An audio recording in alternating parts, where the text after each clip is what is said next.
Fala, minha gente. Hoje o vídeo vai ser um pouquinho diferente. Eu vou trazer uma notícia sobre pensão por morte e reforma da Previdência e depois eu vou fazer as minhas críticas sobre a decisão que foi tomada.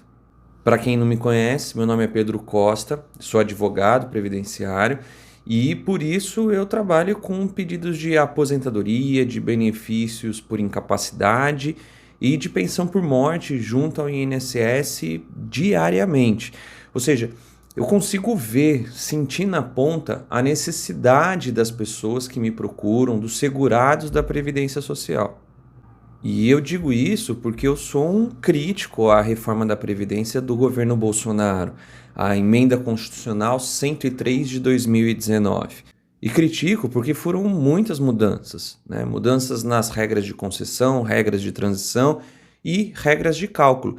Talvez a pior delas, ou pelo menos uma das piores, foi a mudança na regra de cálculo da pensão por morte. Depois da reforma da Previdência, ocorreram várias ações, né, no STF pedindo que o tribunal reconhecesse a inconstitucionalidade da reforma da Previdência. E essas decisões, agora uma delas começou a sair. E hoje eu vou comentar aqui uma decisão do eminente ministro Luiz Roberto Barroso sobre uma dessas ações que pede a inconstitucionalidade na regra de cálculo da pensão por morte. Esse processo, essa ação de inconstitucionalidade, ela ainda está correndo no STF e o relator do caso é o ministro Barroso. Por conta disso, ele já deu o voto dele, 2 ministros acompanharam o voto, mas esse processo está suspenso no STF porque um dos ministros pediu vista. Bom, vamos lá. O que houve de tão sério? O eminente ministro Luiz Roberto Barroso, ele votou contra a pensão por morte no voto dele nessa ação direta de inconstitucionalidade. Depois aqui na descrição eu vou deixar o número dessa ação, né, para vocês poderem procurar no site do STF e encontrar o voto completo ali do ministro e todo o andamento desse processo. Mas enfim, trata-se de uma ação direta de inconstitucionalidade ajuizada pela Confederação Nacional dos Trabalhadores Assalariados Rurais, chama CONTAR. O ministro Luiz Roberto Barroso vota a favor da reforma da Previdência de 2019, proposta pelo então ministro da Economia Paulo Guedes e o presidente Jair Bolsonaro. A CONTAR, essa confederação, alega a inconstitucionalidade da reforma da Previdência com relação à regra de cálculo da pensão por morte do segurado que estava ativo. Ou seja, no caso aqui, eles só estão discutindo, só estão analisando quando o segurado estava trabalhando e faleceu, porque também tem a pensão por morte do segurado que já estava aposentado. Então o segurado se aposentou e tinha a aposentadoria dele, faleceu e essa aposentadoria vai ser convertida em pensão por morte. Mas não é o caso. Nessa ação aqui, só está sendo alegado a inconstitucionalidade do segurado que estava na ativa, ou seja, ele vinha contribuindo para a Previdência porque estava trabalhando, não recebia nenhum benefício, é só contribuição, faleceu e aí vai deixar a pensão por morte para os seus familiares. Agora, com relação ao voto, como que se deu esse primeiro voto do STF? O ministro Barroso, ele entendeu que ele dividiu o voto dele em 3 partes. Primeira parte falando sobre o contexto social, que na verdade eu entendo que não foi analisado um contexto social, e mais para frente eu explico por quê. Então vamos lá, primeira parte falando sobre contexto social, jurídico e econômico. Depois, vetores interpretativos do controle judiciário, que eu não vou tratar aqui nesse vídeo. E, por último, o mérito da decisão, que é o qual eu critico aqui nesse vídeo. O que acontece? Eu não vou entrar aqui na discussão das questões de admissibilidade, de legitimidade, de interpretação do controle jurisdicional, por tratarem de questões processuais, são questões mais técnicas. apesar de eu discordar da posição do ministro com relação ao controle de constitucionalidade do Poder Judiciário. O que é isso? É o controle feito pelo Poder Judiciário sobre o Poder Legislativo e o Poder Executivo. A gente vive um sistema de freios e contrapesos. Então, para que serve isso? Se o Legislativo propõe uma lei que ela é inconstitucional, o Judiciário ele freia essa decisão.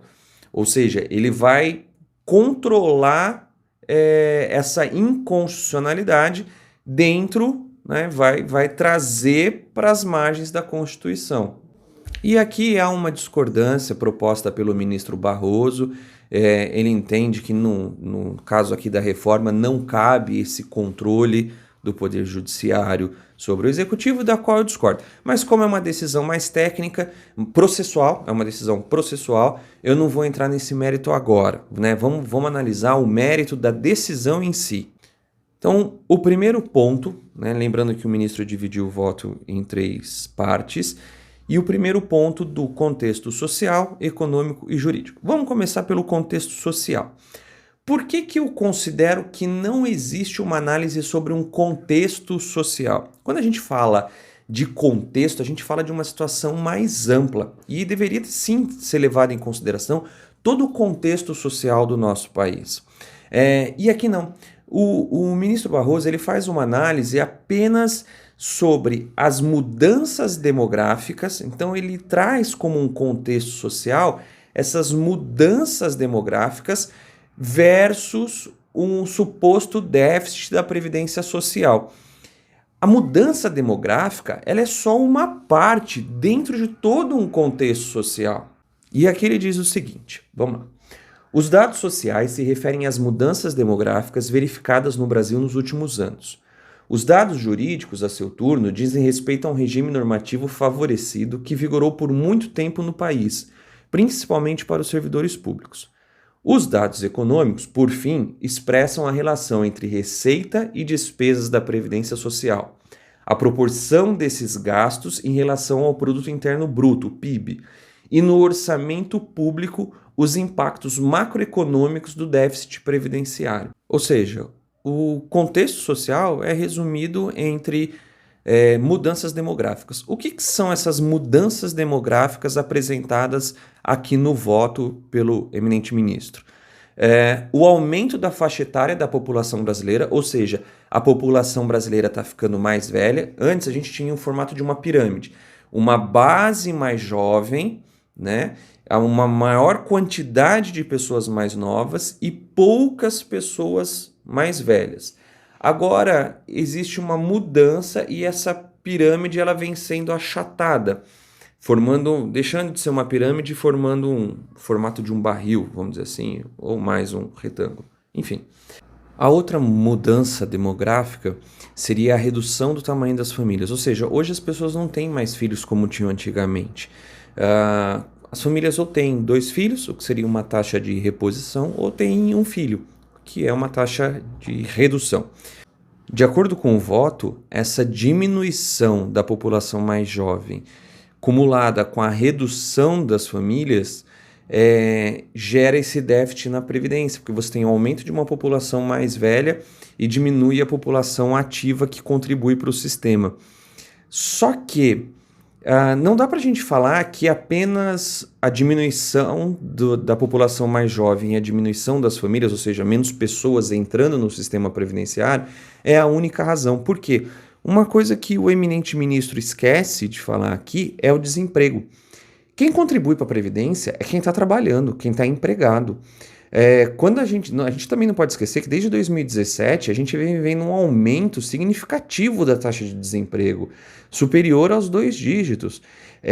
Então, você tem uma diminuição das contribuições para a Previdência Social por conta do aumento do desemprego, por conta de uma população de desalentados, de pessoas que trabalham para sobreviver e que não conseguem contribuir para a Previdência Social. Agora, eu vou replicar aqui a explicação no voto do contexto econômico. Então, se você quiser pular, pode pular aí 1 minuto, né? Mas, enfim, vamos lá. Esse contexto de elementos sociais e jurídicos forma um cenário preocupante, que pode ser dimensionado pelos dados econômicos. De acordo com o Ministério da Economia, no final de 2019, o regime geral apresentou déficit de 213 bilhões. E aqui vem uma outra crítica, sempre baseado no Ministério da Economia. A gente não pode esquecer que o Ministério da Economia é parte integrante do governo, e o governo é a outra parte nesse processo. Então não dá para considerar apenas os dados trazidos pelo Ministério da Economia. Sendo também, por exemplo, que o INSS não tem matemático atuário desde a década de 90. Então a gente não está falando de um cálculo apenas econômico, a gente está falando de um cálculo matemático atuário. No seu entendimento, no entendimento do voto, a Previdência Social ela comprime cada vez mais as despesas discricionárias do governo. O que são essas despesas? São aquelas despesas que o governo tem mais liberdade para alocar recursos, por exemplo, como obras, benfeitorias. E agora, por fim, do mérito do voto contra a pensão por morte. Vamos ler. Desde logo, reconheço que a Emenda Constitucional 103 de 2019 provou um decréscimo relevante no valor do benefício, que exigirá um planejamento financeiro maior dos segurados com dependentes. Ou seja, aqui ele entende que a obrigação agora é do segurado. O segurado vai continuar contribuindo para a Previdência, mas ele vai ter que se planejar melhor financeiramente. A gente está falando num país como o Brasil, que a população não tem nem educação financeira. Não se pode afirmar que o núcleo essencial do direito à previdência social e do princípio da dignidade da pessoa humana ofereça parâmetros precisos para o cálculo da prestação pecuniária. A barreira que, se ultrapassada, certamente levaria à inconstitucionalidade, não foi desrespeitada pela reforma. Vedou-se que o benefício seja inferior ao salário mínimo quando for a única fonte de renda formal do dependente. Aqui ele entende que só seria inconstitucionalidade se a reforma tivesse falado que o benefício seria inferior a um salário mínimo. E, de fato, a Constituição proíbe um benefício previdenciário inferior ao salário mínimo. Mas, enfim. A questão envolve a análise de impactos atuariais na Previdência Social que refogem a atribuição dos magistrados. Também não concordo. O magistrado ele pode trazer elementos para o processo para formar a sua convicção. Testemunhas, depoimentos, técnicos, provas, inclusive cálculos matemáticos atuariais e não apenas as informações do Ministério da Economia. Ademais, dados de outras nações ajudam a perceber que não há uma irrazoabilidade patente na norma questionada. Em 26 países da OCDE, que é a Organização para a Cooperação e Desenvolvimento Econômico, da qual o Brasil não faz parte, o valor médio das pensões por morte do cônjuge ou companheiro, supersiste, ou seja, aquele cônjuge que sobrevive, corresponde a 56% dos proventos de aposentadoria por idade avançada, o que não está distante da nova realidade brasileira. O fato de o segurado já ter morrido não significa que o benefício previdenciário poderá ser concedido em qualquer patamar, porque o ônus passa a recair sobre toda a sociedade. É lógico, a gente está falando de uma previdência social, onde há mutualismo. A gente não está falando de uma previdência individual, privada. É preciso ter em conta que as pensões por morte não visam a manutenção do padrão de vida alcançado pelo segurado falecido. Também não têm natureza de herança, uma vez que não compõem o patrimônio do instituidor. Em realidade, elas são um alento. Aqui é um ponto do voto que eu acho cruel, porque a gente está falando da maioria da população brasileira, as pessoas não têm nem reserva. A maioria dos brasileiros, quando tem dinheiro, guarda na poupança. A maioria dos segurados da Previdência não são segurados que contribuem para o teto, que vão deixar uma pensão por morte no teto, no valor do teto. Não, são de valores médios, de 2, no máximo 3 salários. Não dá para você considerar a pensão por morte apenas como um alento. Aí agora o seu cônjuge, né, que trabalhava, faleceu, e aqui você vai receber só um alento para dar tempo aí para você se reestruturar, se educar financeiramente e passar a sustentar a casa sozinha. E aqui começam as minhas críticas. Primeiro ponto, por que não devemos comparar a realidade brasileira com a realidade de outros países? Primeiro, para começar, que o Brasil não faz parte da OCDE. Segundo, vamos pegar dois países que fazem parte da OCDE, o Reino Unido e os Estados Unidos. Na Inglaterra, você tem um sistema que protege toda a população, um sistema de seguridade social muito amplo, que oferece uma saúde decente, uma assistência social decente e uma previdência decente. Só que você tem uma contribuição, em contrapartida, você tem uma contribuição da população para o sistema muito alta. Nos Estados Unidos, você tem uma contribuição mais baixa, porém, você não tem tantas coberturas sociais. E a gente vê um aumento de exigências da população estadunidense pedindo mais proteção, mais coberturas sociais. Tá? No Brasil, você tem uma mistura do que é pior nos dois. Você tem uma contribuição muito alta e você tem, e a gente tem aqui uma oferta de serviços muito ruim. Ou seja, a gente paga caro, como no sistema inglês, mas a gente tem uma cobertura fraca, como no sistema estadunidense. A gente pega o pior de cada um. Agora, um outro fato aqui, por que a realidade é completamente diferente? Se a gente for pegar, por exemplo, a Dinamarca, a Suécia, na Dinamarca, por exemplo, cada 4 deputados federais, cada 4 deputados tem um secretário. Ou seja, a gente está falando de um assessor para 4 deputados. Aqui no Brasil, cada deputado federal pode ter até 25 secretários. Ou seja, são 25 assessores para um deputado. Lá divide-se um para cada 4 deputados. Aqui cada deputado pode ter 25. Ou seja, todo o sistema é diferente. Além do mais, são poucos os países membros da OCDE que possuem a mesma realidade que o Brasil. Tanto uma realidade em extensão de território, quanto uma realidade do tamanho da população.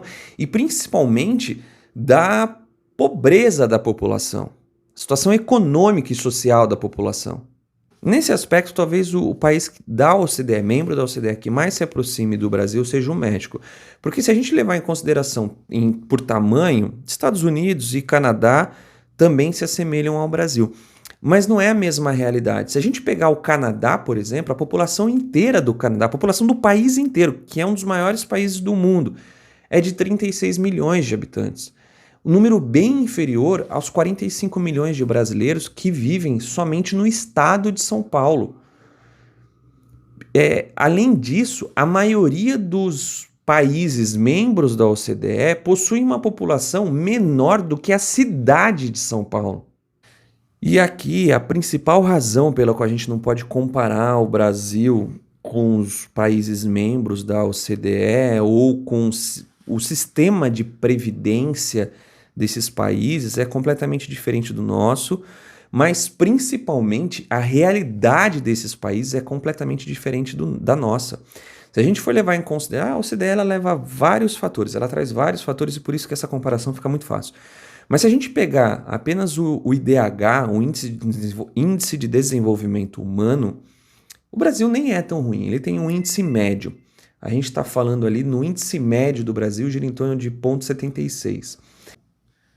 Só que quase a totalidade dos países membros da OCDE possuem um IDH superior a 0,90. A gente está falando que o nosso é superior a 0,75.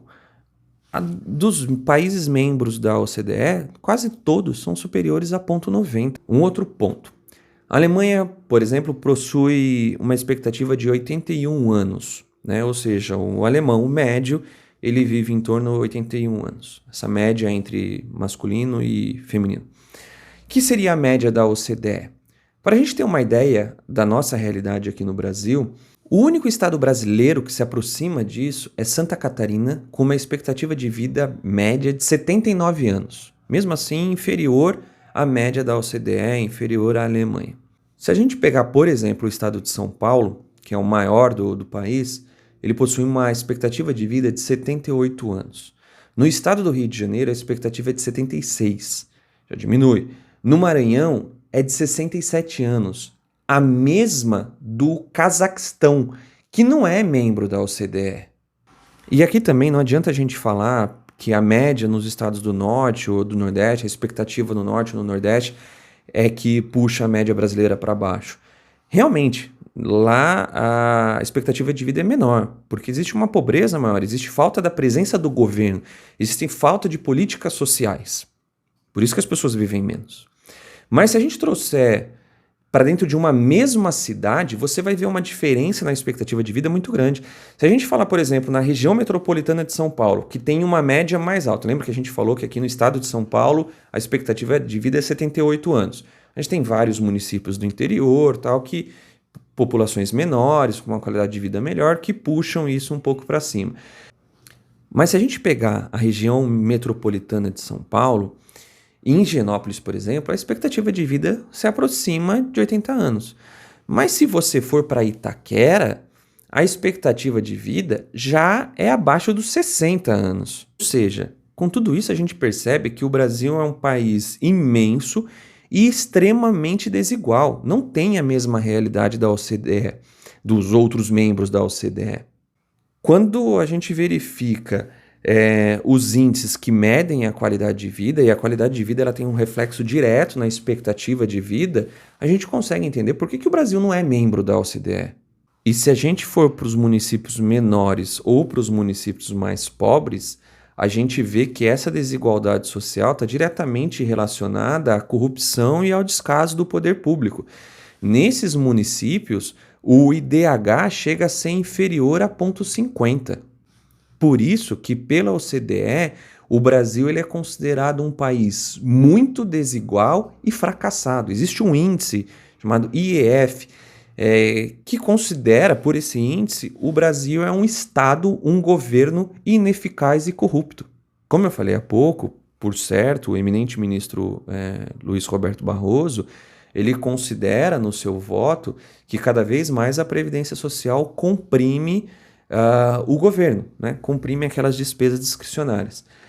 Porém, a gente não pode esquecer que no início do governo do presidente Jair Bolsonaro, o presidente possuía uma rejeição enorme no Congresso e teria uma dificuldade de passar qualquer projeto, principalmente a reforma da Previdência, que o mercado tanto queria, tanto esperava.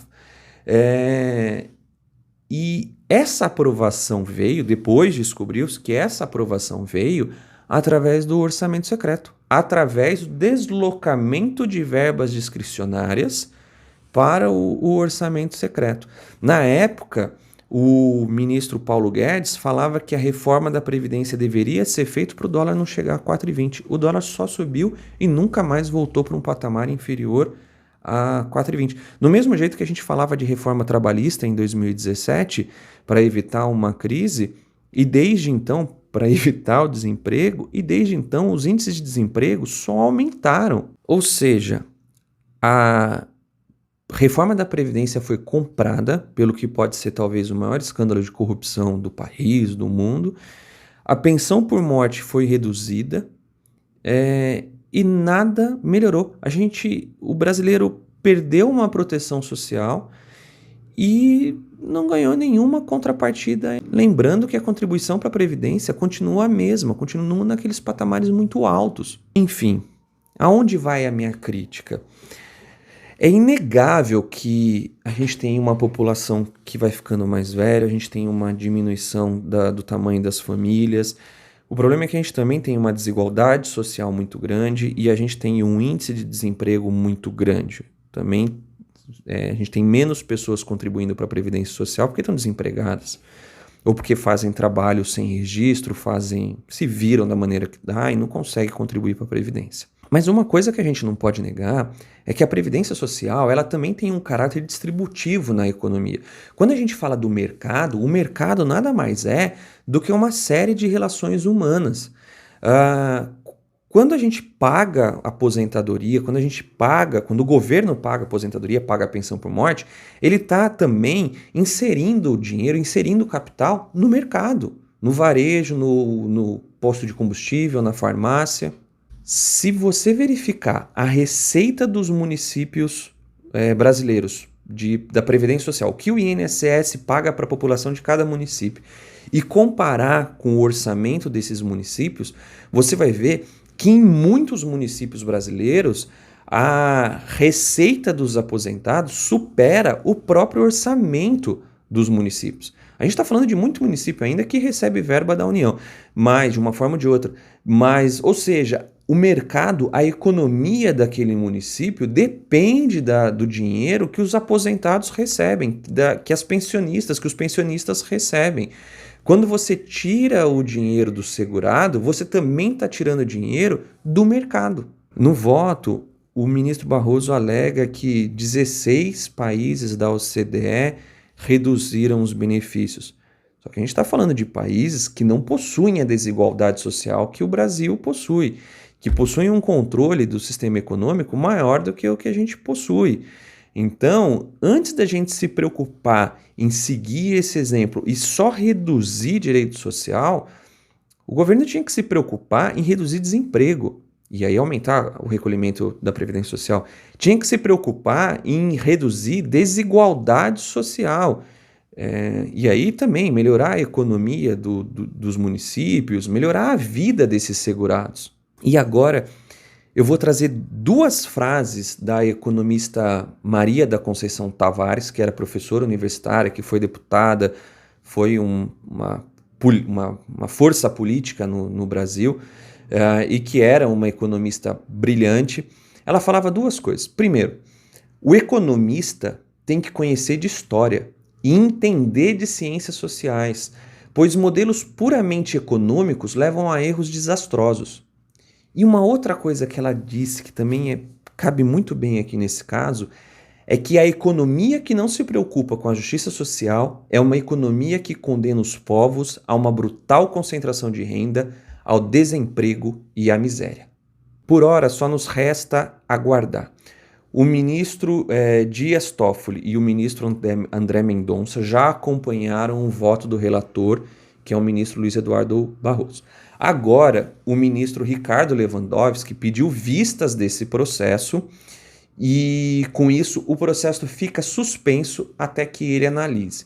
Então, essa novela vai demorar um pouquinho mais e a gente tem a expectativa de que o ministro Lewandowski, pelo menos, venha com um voto contrário ao do relator. E que aí os outros ministros vão votando, seguindo o voto contrário ou seguindo o relator.